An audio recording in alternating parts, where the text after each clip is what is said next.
kind of a two-parter. Is one where they drafted Kincaid. Speaking of the kind of lack of depth of the wide receiver core, would you rather the Bills drafted a wide receiver at that spot? And then, I mean, I know there's been all this talk of Kincaid just being basically like a big wide receiver anyway. Do you see him kind of sliding out and playing more out than inline tight end? I mean, I definitely, when they came to draft, I was at the draft. I was shocked with the trade. I didn't like trading up for Kincaid. Obviously, they wanted to get ahead of the Cowboys. I didn't like the receivers there in the draft, so I wish they would have actually not traded and probably traded out of the first round, recouped some picks, and waited and got. This past draft didn't have a lot of outside wide receivers. Outside of Quentin Johnston, it was basically slot guys, like all under 6 foot guys. Yes, I see Kincaid playing that slot role, playing off the line. I just don't think it's going to produce. So last year, the Bills slot receivers, so Isaiah McKenzie, Jamison Crowder, they only had 87 targets total. Like, you need to have 80, 90 targets as a tight end. Now, Dawson Knox is still there. Khalil Shakir is going to play some slots. So what are we projecting for Dalton Kincaid? Everybody's going, oh, he's the slot wide receiver on the Bills offense. Great. The slot wide receiver doesn't produce for the Bills offense. It's just not a ton of targets. It's just not a huge volume opportunity. So if Kincaid gets 60 targets, that's not great for a tight end. If he gets 50 targets, that's even worse.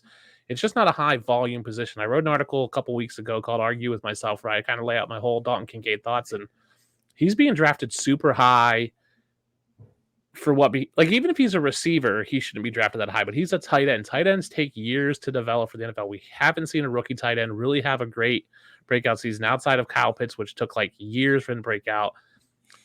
Dawson Knox had I think the third or fourth most like passing snaps and finished as the tight end 14.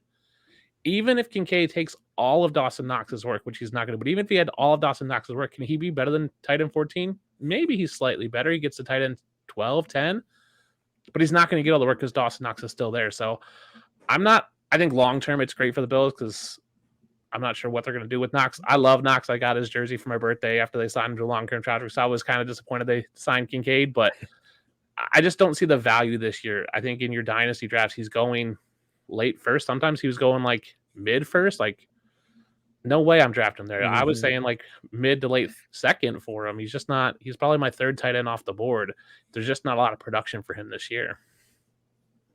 I generally have an issue with drafting tight ends in the first round of rookie drafts in general. Yep. Maybe that's just because I'm terrible at evaluating tight ends. That could be it, probably. But I think in general, it's very hard to hit on a rookie tight end and then have the patience, like you're saying, to wait for them to actually develop into a legitimate fantasy asset.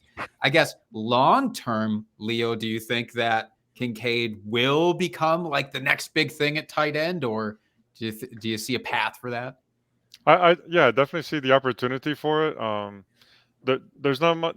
There's just not much talent to other receivers to out there, and they're on their team right now. So the opportunity is gonna be there.